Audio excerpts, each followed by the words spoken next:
Chintara Japanese History, Episode 5. Episode 5. I'm not even going to ask.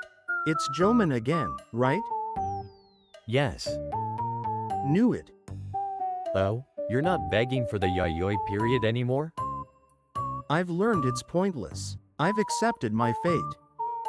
You've reached enlightenment. How you've grown, Haniwa.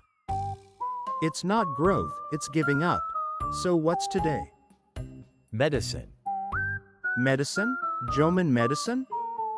Yes. No hospitals, no pharmacies, no ambulances.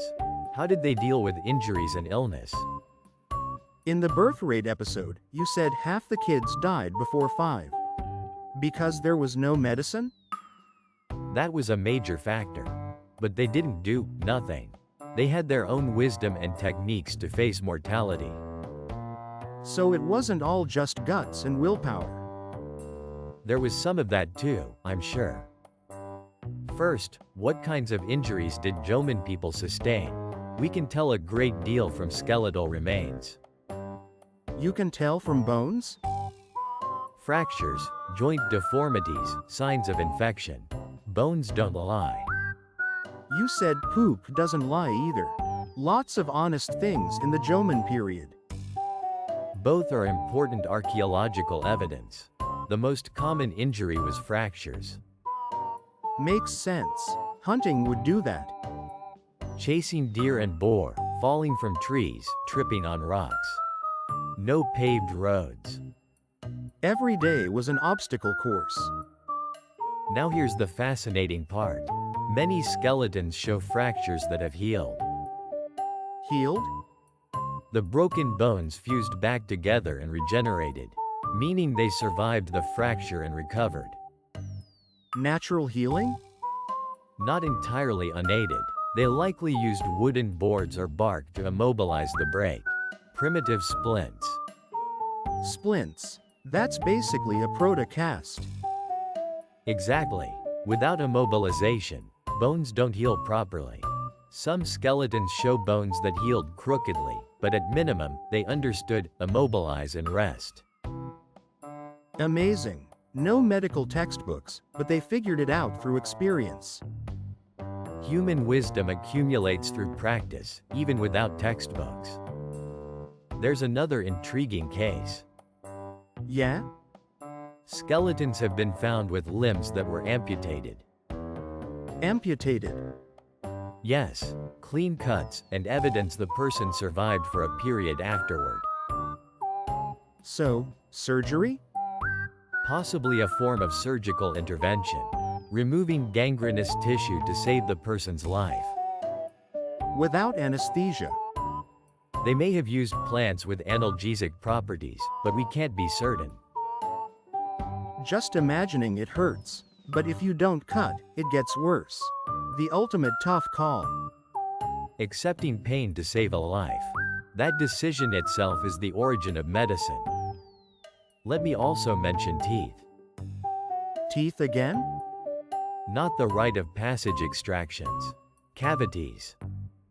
Jomon people got cavities? They did.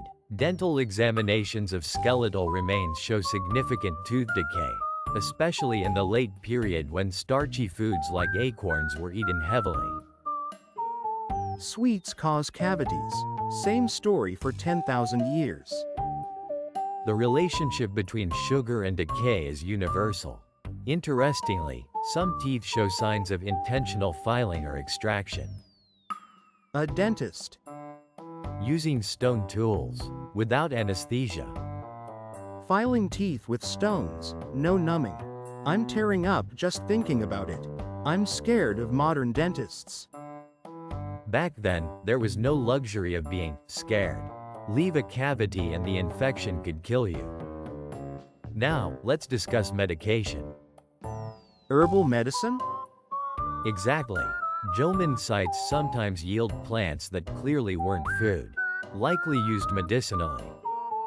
What kind of plants? Elderberry, for one. Elderberry? That's what Harry Potter's wand is made of. That's fiction. Real elderberry has fever-reducing and pain-relieving properties. Large quantities of elderberry seeds have been found at Jomon sites. Large quantities?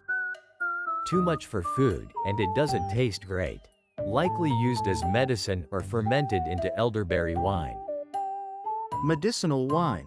That's fancy. Like a wellness bar. Wellness bar or not, they clearly understood and utilized plant-based medicine. Lacquer was also used. Lacquer? The stuff that gives you a rash? Yes, used as adhesive and waterproofing, but it also has antibacterial properties. Antibacterial? Lacquered containers resist rot, used for food preservation, and possibly even applied to wounds. Lacquer on wounds. Doesn't it cause a rash? Depending on refinement, the irritation can be minimized. How refined it was back then is unclear, but their deep understanding of plant properties is certain. How did they accumulate all this herbal knowledge? Oral tradition, as we discussed last time. Brew this herb to reduce fever. Crush this berry and apply it to prevent infection. Passed down generation after generation. Get it wrong and someone dies. It had to be transmitted accurately. Precisely. Correct knowledge surviving is what allowed them to endure for over 10,000 years. Jomon pharmacists were incredible. They didn't have pharmacist licenses though. Incidentally, even Neanderthals used medicinal plants. Chamomile and yarrow compounds have been found in their dental calculus. Neanderthals too. Were they drinking herbal tea? Tea or not, they were consuming plants with medicinal properties. Herbal knowledge may predate Homo sapiens. Human history is really a history of our relationship with herbs. Well said, that's exactly right. Now, we've discussed herbs and surgery, but there were obviously things they couldn't cure. Right, even modern medicine can't cure everything. Infections, cancer, internal organ diseases. What did Jomon people do about these? Pray? Exactly, prayer. And here, Dogu figurines make their return. Dogu shows up every episode. Truly versatile. Remember the intentionally broken Dogu? Spiritual substitution. Transferring illness to the figurine and destroying it. Oh yeah, from episode 1. Reframed, that's a form of medical treatment. Medical treatment? Transferring illness to an external object. Ineffective by modern standards, but the psychological effect, similar to placebo, may have been real. Believing makes you feel better?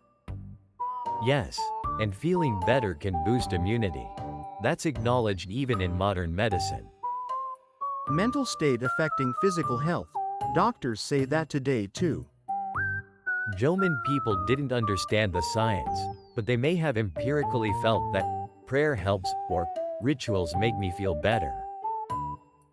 It's less spiritual nonsense and more actually rational. Indeed, what modern people might dismiss was, for them, serious treatment. There may also have been shamanic figures. Shamans? People within the settlement who presided over prayer and ritual. They may have doubled as healers. Like a Jomon doctor/priest?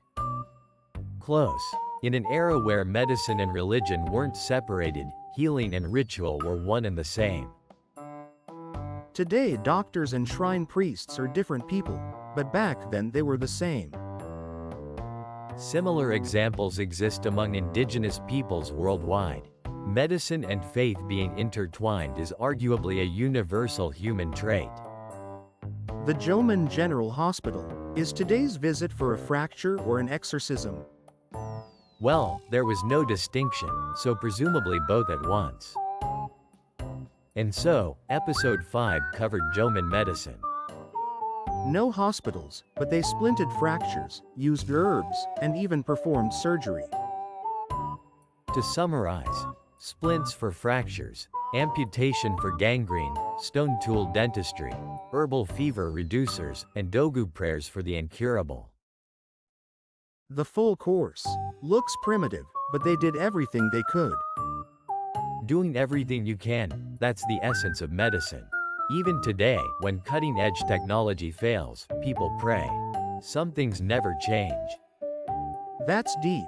Even after 10,000 years, humans are the same. Same in some ways, different in others.